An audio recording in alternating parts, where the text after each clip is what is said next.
Sebastian, it's great to see you. What do you make of this back and forth between Anthropic and the government? And what should the right approach be to these new models and their releases? I think what we're seeing is the kind of, two steps forward, one step back evolution of the US government towards a sensible policy. And the sensible policy is you got to control frontier models, which are dangerous if you don't control them. And so, they released a supposedly voluntary framework in an executive order recently.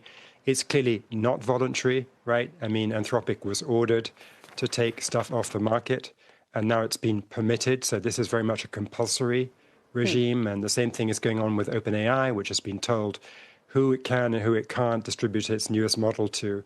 So, the government's taking control. Even a laissez-faire government is taking control. I view this as a good thing because I do think that frontier models do need to be controlled. Why do you think they're so dangerous? Well, I mean, cybersecurity is the immediate thing. That's what Mythos, the Anthropic model, had been tested, and it had been shown to be the most powerful cyber hacking model out there. So if criminals got hold of this thing, they could just, take down the banking system. They could do terrible stuff. But behind that, we have to remember that there's other threats coming. There's biological warfare threats, the ability of a criminal group maybe to design a pathogen, like imagine COVID-19, but worse. So this is only going to get more intense in the next year or two as the models get even more powerful. And I'm glad that we're beginning to see the emergence of a government regime which sort of tries to put some guardrails around who gets the model and what timing. So do you think that each model should be up for government review? And I'm not asking this in a farcical way. I mean, I've heard serious proposals. I think Bob Greifeld has talked about this actually and said, back in the day at the NASDAQ, they would have to run their kind of changes by the SEC every time to market structure, for instance, or things that were going on with IPOs.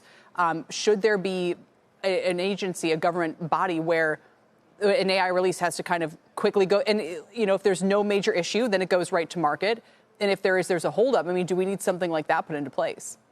I think we do. I mean, that's what we have already for pharmaceuticals with the FDA. Every drug that wants to go to market, you have to make sure it's safe for consumers to use it. That's what we have with the Federal Aviation Authority. We don't want planes falling out of the sky, so the government plays a role in ensuring the safety of aircraft.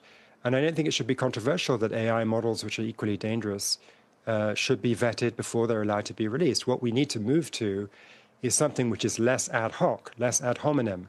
I mean, there was a moment when, it seemed like Anthropic was being targeted because they didn't like the CEO, Dario Amodei. They said, yes, you can release it. Then they reversed themselves a few days later. That's not good. You don't want that kind of arbitrariness. But I hope that the government understands that, and it's evolving towards a system where there will be more of a formal, fair system where everybody understands what the rules are.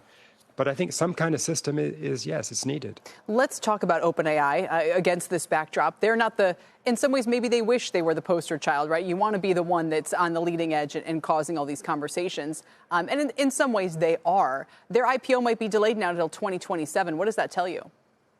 Well, I think it tells you that they were already in a bit of a squeeze because they've been overtaken on the one hand by Anthropic, which is doing much better at enterprise models, the coding assistant, agentic systems, cybersecurity, these kinds of things. Anthropic's just doing better. And then on the other hand, in terms of retail consumer rollout, I would say that Alphabet, Google is doing better because the Gemini model is good, it's fast, it's cheaper to run. The Gemini app has now picked up so many users that it's pretty much equal with ChatGPT. And by the way, every smartphone, whether that's an iPhone or an Android phone, is serving its customers the Gemini model, not the OpenAI model.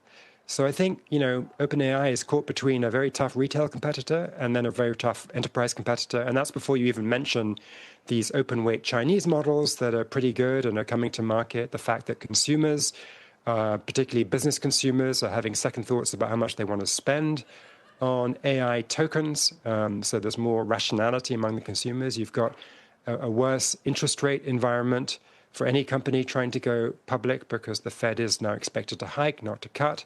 That's thanks to the inflation that feeds through from the Iran war. So there's a bunch of factors out there which just make the climate for an IPO tougher for everybody, but specifically tougher for OpenAI.